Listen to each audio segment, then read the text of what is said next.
It was a scandal that would topple a South Korean leader, a woman once seen as political royalty. Park Geun-hye, the country's first female president, was accused of taking bribes from some of the country's largest family-run companies. Protesters demanded not only Park's resignation, but also the breakup of the industrial giants known as chaebols.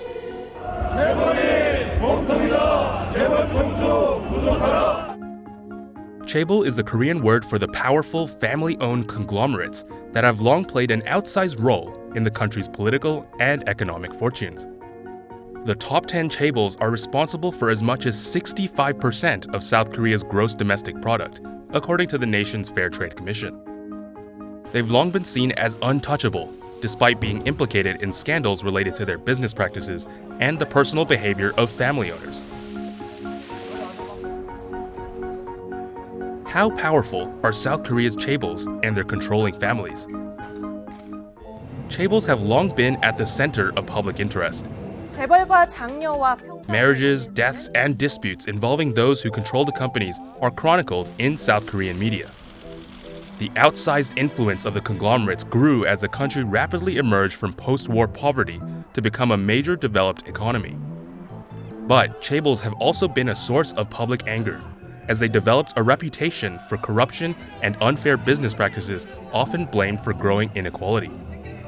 한마디로 경제 권력이 되는 거죠. 통제되지 않는 경제 권력이 돼서 사회의 정치적인 의사결정, 언론에 대한 영향, 학계에 대한 영향 이런 것들이 굉장히 커져서 자기들 이익을 실현할 수 있을 만큼 사회를 움직일 수 있는 거. Take Samsung as an example. Worldwide, the name makes most people think of something like this, or these. But in South Korea, the brand represents much more than just electronic products. As of May 2024, the Samsung Group owns 63 affiliated companies, engaged in everything from electronics manufacturing and shipbuilding to financial services, insurance, medical research, hotels, and fashion. Samsung also operates the country's largest theme park, Everland, which is home to all 4 giant pandas in South Korea. 한국의 이제 소유 지배 구조라는 게 재벌 총수 일가가 그 기업 집단의 최상위 기업들을 지배하는 그 소유를 주식을 가져요. 그리고 이 최상위 기업이 다른 기업에 출자를 하고 또 그 기업이 또 다른 계열사에 출자하는 식으로 해서 전체를 지배하는데 Samsung is controlled by the Lee family, which has expanded the business empire over the years. Other conglomerates controlled by Lee family members include the CJ Group, which runs food, medicine, and even media businesses. Another is the Shinsegae Group, owner of one of South Korea's largest department stores. The Lees also run Hansol Group, which owns the nation's largest paper company. 마음대로 사실 할 수 있다라는 의미에서 황제경영이다 이런 이야기를 하고 있고요. One of the most notable chaebol-linked controversies was a decade-long dispute related to leukemia cases. The scandal emerged in 2007 when former workers at Samsung Electronics semiconductor factories were diagnosed with various forms of cancer, some dying from their illnesses. 삼성전자는 과거 반도체 및 LCD 사업장에서 건강 유해 인자에 의한 위험에 대해 충분하고 완벽하게 관리하지 못했습니다. 오늘 이 자리를 빌어 병으로 고통받고 있는 직원들과 그 가족분들께 진심으로 사과드립니다. The belated apology only came after 118 lives were allegedly lost, and an 11-year struggle by victims and their families for Samsung to be held responsible. 유미와 제 가족이 겪었던 아픔은 잊을 수 없습니다. 너무 많은 분들이 이런 아픔을 갖고 있기 때문에 그렇습니다. Before a 2018 court ruling, South Korean authorities repeatedly withheld chemical exposure information.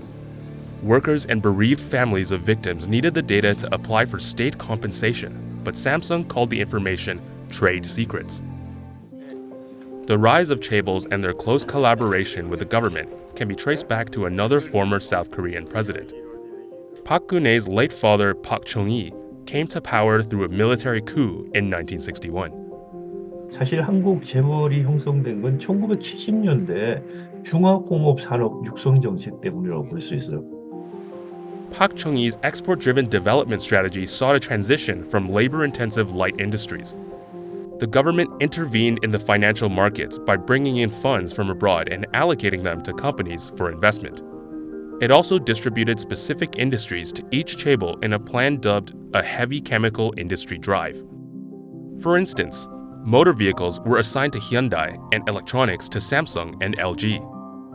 어떤 산업에 진출을 해야지 잘 될 거라는 어떤 정부의 어떤 시그널들이 동시에 존재를 했을 때 이때 많이 재벌들이 성장을 한 것 같아요. 한국에 있어서 경제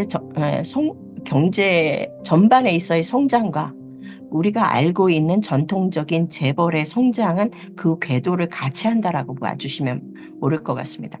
저희가 이제 한국의 경제 성장을 보면 가장 많이 성장한 때가 1970년대부터 시작해서 1990년대 초반까지고 전통적인 재벌들의 성장도 이때 많이 이루어진 것도 사실인 것 같아요.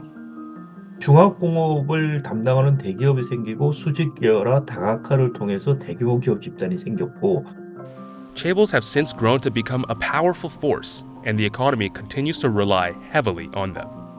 South Korea's government-led chaebol-centric development did lift millions out of poverty. After the 1950 to 1953 Korean War, the country was among the poorest in the world. Its 1960 per capita GDP was only $158, according to the World Bank. But in what was referred to as the miracle on the Han River, South Korea became Asia's fourth largest economy in the late 1980s. By the end of 2023, its GDP per capita had reached $33,128. 한국 재벌에서 최소한 얼리 피리어드의 초기 단계에서는 정부와 이 경제계의 관계가 굉장히 수롱하게 작용한 것 같다라는 얘기를 드릴 수 있을 것 같아요. 즉 다시 말하면 한국 경제의 성장과 기업 집단의 성장이 같은 궤도를 그리면서 발전하는 관계에서 부족한 그런 여러 리소스를 갖다 확보하는 관계에서 정부와의 관계가 매우 중요했었다라는 점은 부인하기 어려울 것 같습니다. Chaebol's early successes boosted wages and living standards and drove the country's exports. Their leaders have also long played a significant role in official, political, and economic activities. Top chaebol chiefs have appeared with President Yoon Suk-yeol on many of his overseas visits, including to the US and the United Arab Emirates. In June 2023, chaebol bosses led a 19-member delegation that accompanied Yoon to France in a bid to host the World Expo. The challenges and criticisms of those cozy ties began mounting in the 1990s. Critics argue that such relationships have led to an unhealthy collusion, creating an uneven playing field for businesses. 대표적인 게 이제 그 사모법칙이라고 해서 사법 체계에서 총수일가들이 어떤 유형의 범죄와 무관하게 항상 법원이 3년 징역 5년 집행유예라고 해서 사실상 감옥에 안 가는 일이 벌어져요. 그리고 이제 뭐 그런 거 하도 비판을 받으면 감옥에 좀 갔다가 금방 사면해버리고라는 일들이 반복하게 일어나는 그러니까 사법 정의가 사실 집행이 안 되는 그런 일들이 있고. Many family leaders of the 10 biggest chaebols are convicted criminals, found guilty of embezzlement, corruption, bribery, tax evasion, and even assault. Such examples included Lee Kun-hee, then chairman of Samsung Group, who received a 2-year suspended jail sentence in 1996 for bribing politicians. In 2008, he was convicted of tax evasion, but the 3-year prison sentence was suspended, and he was instead ordered to pay 110 billion won.